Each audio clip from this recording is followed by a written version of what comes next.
panawagan sa mga mahal po nating leader sa ating bansa. Gaya ng nakasulat sa inyong mga placards at inyo pong isinisigaw, mga kapatid at mga kababayan, unahin po natin ang tao, hindi ang kapakanan ng partido.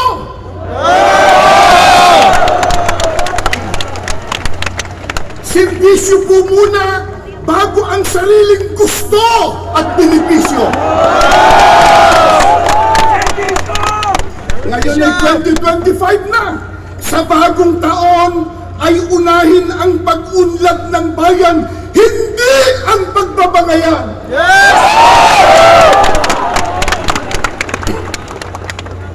Ano ang pinakamimithi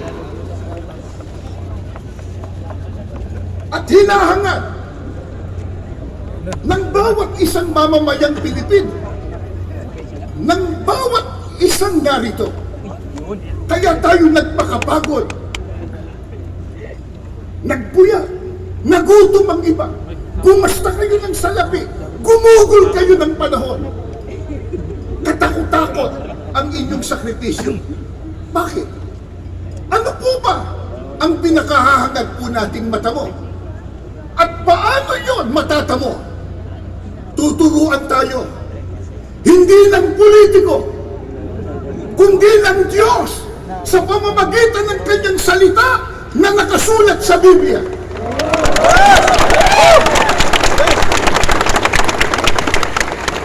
Ano po ang turo ng Biblia para matamo ang pagpapala, ang kabutihan, at ang kaligayahan? Pakinggan nyo, bubuklat po ako ng banal na kasulatan. Sa aklat po ng Mangawit, 133, 1 at 3. Masdan ninyo na pagkabuti at pagkaligaya sa mga magkakapatid na magsitahang magkakasama sa pagkakaisa. Saan daw po? Magkakaisa! Gayaan niya ng hamog sa Hermon na tumutulo sa mga bundok ng Sion, sapagkat doon pinarating ng Panginoon ang pagpapala sa makatibagay, ang buhay na magpakailanman. Ano po ang turo ng Biblia para makamit po natin ang pagpapala, ang kabutihan at kaligayahan? Ang sabi po ng Panginoong Diyos, pagkabuti at pagkaligaya sa makatwid, ito, mabuti sa Diyos. Kung minamasama ito ng ibang mga tao, sa Diyos, mabuti po ito. Ano po ang sabi ng Biblia? Masdan yung pagkabuti at pagkaligaya sa mga magkakapatid na magsitahang magkakasama sa pagkakaisa. Mga kababayan at mga kapatid, ano ba itong ginagawa natin ngayon? Pagkakaisa! Isigaw natin uli, pagkakaisa! Pagkakaisa! Pagkakaisa! Pagkakaisa! Pagkakaisa! Pagkakaisa! Ano ang katunayan na pagka nagsama-sama at nagkaisa, ito po ay mabuti sa ating Panginoong Diyos? Sapagkat ang sabi pa ng Biblia, doon ipinarating ng Panginoon ang pagpapala. Pagpapalain? Kailan? Pagka nagkaisa. Paano ka pagpapalain kung watak-watak? Paano ka pagpapalain kung may hidwaan? Kung may kampi-kampi? Sa makatwid, yan po ang pinakalundo ng ating rally na ito. Pambansang rally para sa kapayapaan, pero magsisimula yan sa pagkakaisa na nais ng ating Panginoon Diyos. Sa bagay, sino ba ayaw na magkaisa? Sino ba ayaw na maging mapayapa? At higit sa lahat, sino ba ayaw ng pagpapala? Lalo't galing sa ating Panginoon Diyos. Pero, paano natin magagawa yun? Magkakaiba tayo ng lingwahe. Meron tayo ditong mga kapatid. Nakikita ko po Maynila, Rizal, Laguna, San Pablo, iba't ibang dako.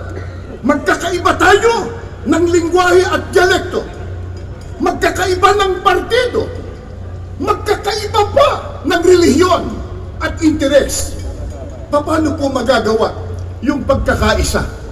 Hindi po mahirap. Itinuro din ng Panginoong Diyos.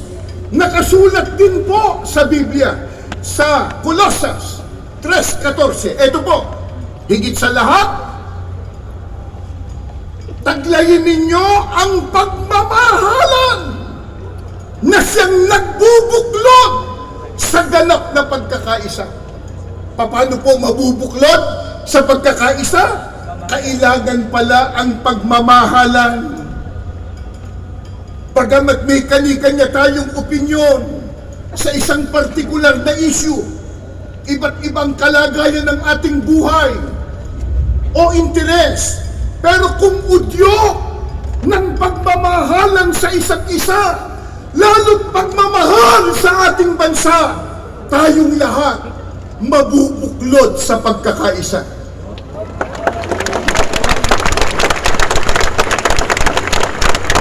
Mga kababayan, mga kapatid, mahalin po natin ang ating kapwa. Mga kababayan, mga kapatid, mahalin po natin ang ating bansa.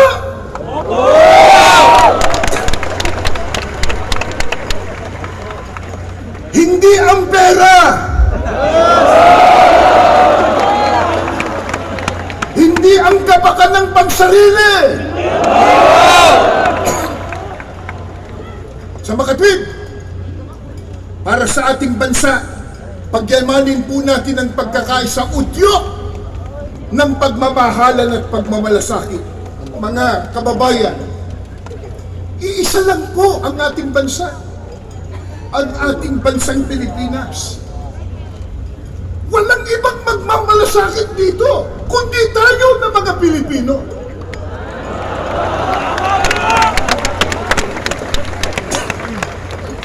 Magkaisa tayong lahat, ipagmalasakit natin ang kapakanan ng sambayanang Pilipino. Yes!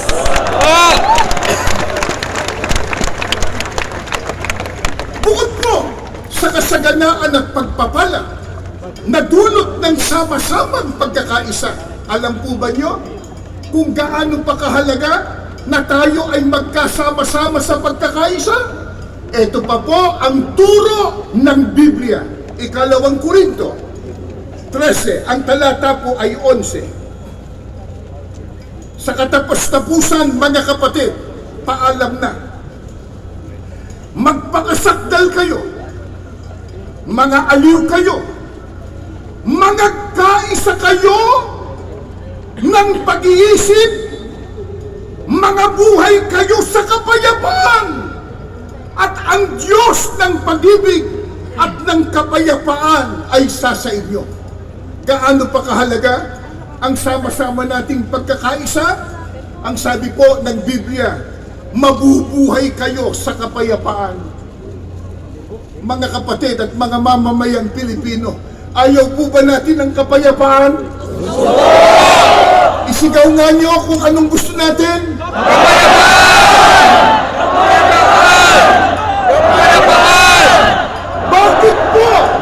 Bakit po natin natitiyak? Matatamo natin ang kapayapaan pagka tayo'y nagkakaisa. Sapagkat sinabi ni Apostol Pablo, ang Diyos ng pag-ibig at ng kapayapaan ay sa inyo. Sasamahan ng Diyos pag nagkakaisa. Sasamahan po ng Panginoong Diyos yung sama-sama na nagkakaisa para sa mabuting layunin. Paano kung watak-watak? Paano kung hindi magkasundo? Paano kung kampi-kampi? Ayon sa Biblia, sa Diyos ba yun? Hindi! Tama kayo, pero babasahin ko sa Biblia. Ganito po ang nakasulat. Santiago 3:14 hanggang 16. Ito po. Ngunit, kung kayo'y mayroong mapapait na paninibugho at pagkakambi-kambi sa inyong puso, huwag niyong ipagmapuri at huwag magsinungaling laban sa katotohanan. Hindi ito ang karunungang bumababa mula sa itaas, kundi ang nauukol sa lupa sa laman. Sa Diablo! Sa Diablo!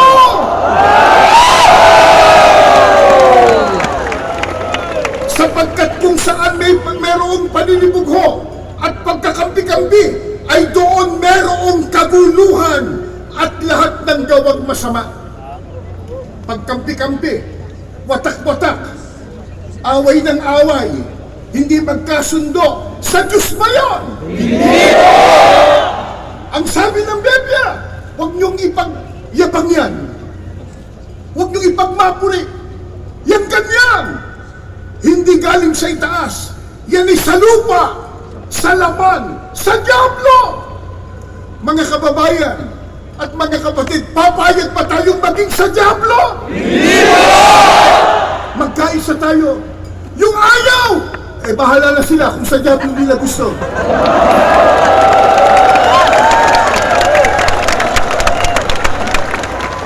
Ang sabi pa ni Apostol Santiago, pagka hindi magkaisa, watak-watak, kampi-kampi, bahagi, ang sabi po ng Biblia, naroon ng kaguluhan. O hindi ba nagkakagulo sila? At nandoon ang lahat ng gawang masama. Masama ang magagawa nila pagka hindi sila nagkaisa. Totoo naman yun. Gaya ng nabanggit ko sa inyo kanina. Oh. Anong sama ang nangyari? Abay, magbabatas! Naging manlalabag sa batas!